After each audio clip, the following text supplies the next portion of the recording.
Welcome to the Ambient iPad. In this video, I'll be using Mellotron guitars and the Boss RE-202 for some long delay sound-on-sound looping. I've got a couple of sounds from the Mark II, an acoustic guitar sound and an electric guitar sound. I've got the RE-202 set up in long delay mode so we can do some sound-on-sound looping.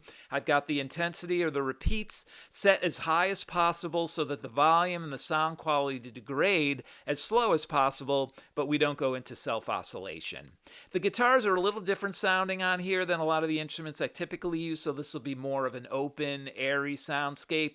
I'll start with the acoustic guitar, then maybe some electric guitar soloing over that, and then I'll keep building up the loop with the electric guitar, and I'll take it from there and see where this jam can go. The signal chain is the Mellotron M4000D Mini. Its master mono analog output goes into a Boss GT1000core multi-effects unit. The stereo output from the GT1000core goes into a Boss RE-202 Space Echo that I'll be using for the sound-on-sound looping.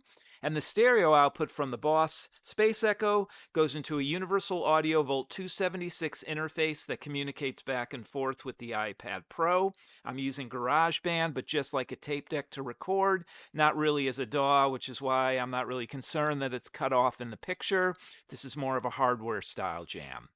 So I'll be using the Boss Space Echo once again in long delay mode. Not going to go too much into it. You can get into long delay mode. You can tap out up to a 6-second delay. For Pertronics category or territory is 5 to 6 seconds delay. But for this jam, I'm going to keep the intensities, the repeats, kind of up in the 130 range, which is where the degradation of the volume of the sound and the quality of the sound will go down as slow as possible without kind of ramping up into self-oscillation. There is kind of a fine line there. So I do want, because I'm using guitar sounds and they're really kind of thin, no matter what effects I put on, we're not going to get that kind of rich, lush soundscape that I can get with other sounds on the Mellotron. It's going to be more open and airy, which is fine. I'm actually looking forward to doing something different with this, with effects as well. But because of that, I do want the repeats to degrade as slow as possible. I don't want to have to keep building up multiple layers, only because I'll just be spending the time doing that. All right, enough talking about the setup here. Let me first walk through the Mellotron sounds clean, then we'll add some effects to it. I'll do a very short sample loop and we'll just get right into the jam. So it's two sounds from the Mellotron Mark II, acoustic steel string,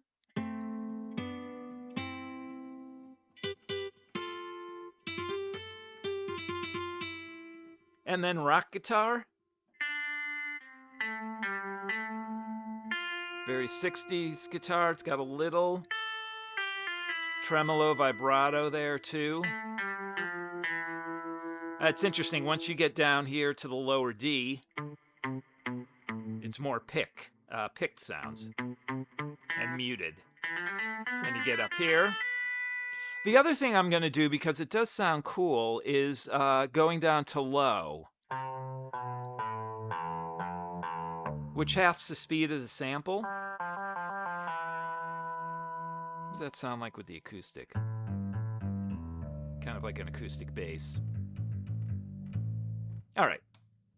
So for effects on the on GarageBand, I don't have it now, and I've complained about GarageBand so many times before, I don't even bother. I do like it, but where we're at here on the screen is my main problem. I can't do anything. I can't change anything. So I will have a little bit of reverb and a little bit of echo, but it's just to make it sound less dry. It's not going to be a heck of a lot noticeable. The effects will mainly be coming from the Boss GT1000core, although there is reverb built into the Space Echo, and I think I have it set to spring, so we have a little bit of that on for the repeats. So the guitar sounds will go through the effects. I have a patch set up here for Mellotron with a distortion, a phaser, and a delay.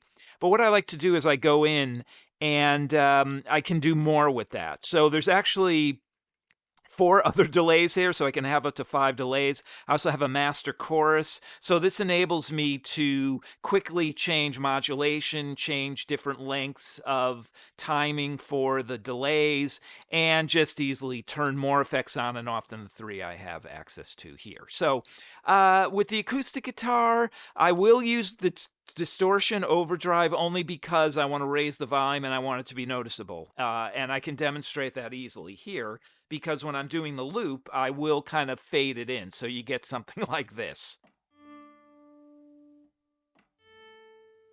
All right, but if you have the distortion, just raises the volume, makes it a little fuller. All right, there is a bit of noise. I'm going to warn right now. I do have on GarageBand some noise reduction going, as well as on the GT, the core, but you're going to hear it anyways. Let's add a little effect to that. We have effects. Let me add some delay to that, so you can hear that difference. And then I can also go into the delays here. Quicker one. Can add multiple delays. Right? And then we can also do chorus. Let me move over to the guitar sound. I won't need the distortion for this. I do want that on. So we've got chorus. We've got a delay. This is a stereo delay. The chorus is a dual chorus. Apologies. I've showed the core before in videos and the screen just gets washed out. So, all right. So rock guitar, we got some chorus. We got some, FYI, there is compression going on here as an effect on light compression all the time, and some delay.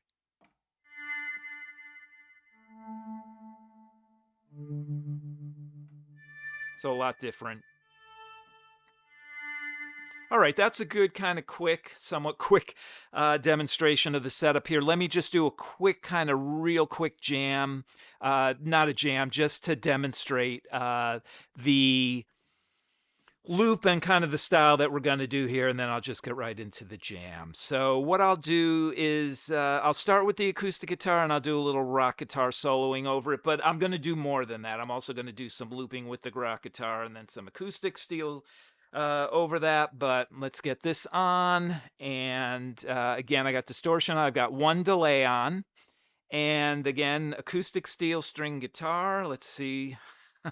Let's see what this does.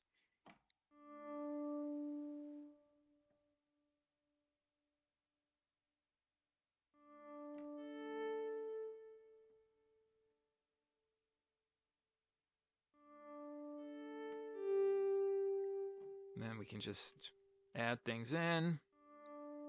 Little phaser.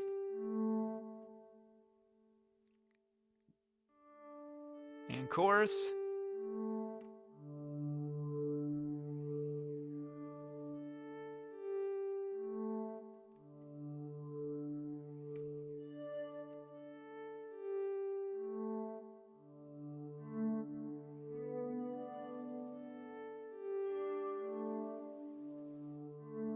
All right. Again, I just want to get a bunch of notes down so you can kind of hear, but compared to the typical soundscapey sound-on-sound jams I do, you can hear this is a lot more open, a lot more airy. I changed effects around for a lot of the sounds, but it's not really a big difference. So let's disengage so we're not adding to the loop. Turn off the chorus, turn off that. I will not need the distortion or the overdrive. I've got phaser on and delay, and let's just kind of do a little bit of soloing here. Kind of fade in this way.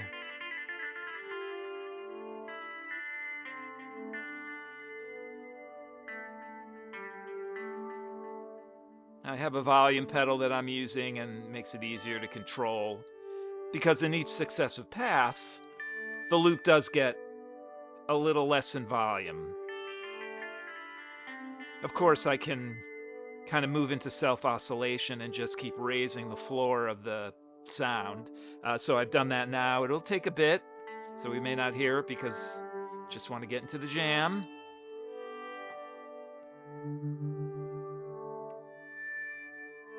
Yeah, you can hear it's getting a little...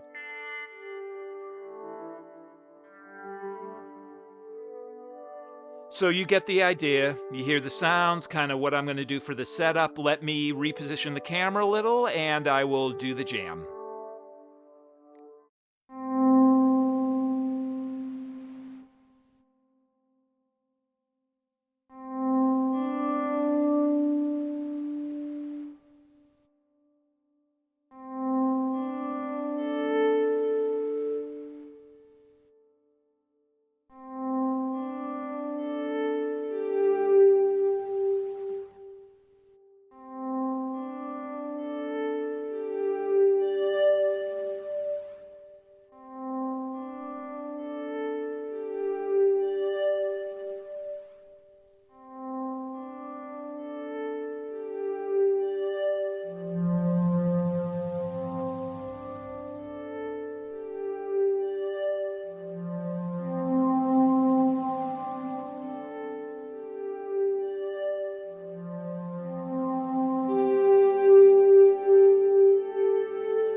There's a lot of sounds on the Mellotron that are a little more difficult to fit into really any musical setting. The sounds I usually use for these loops layer, so it really gets this big evolving soundscape. With the guitar sounds, that's just not possible, so it's just a different approach and a more open, airy soundscape and loop. Thanks for watching, thanks for listening, and good luck with your own music.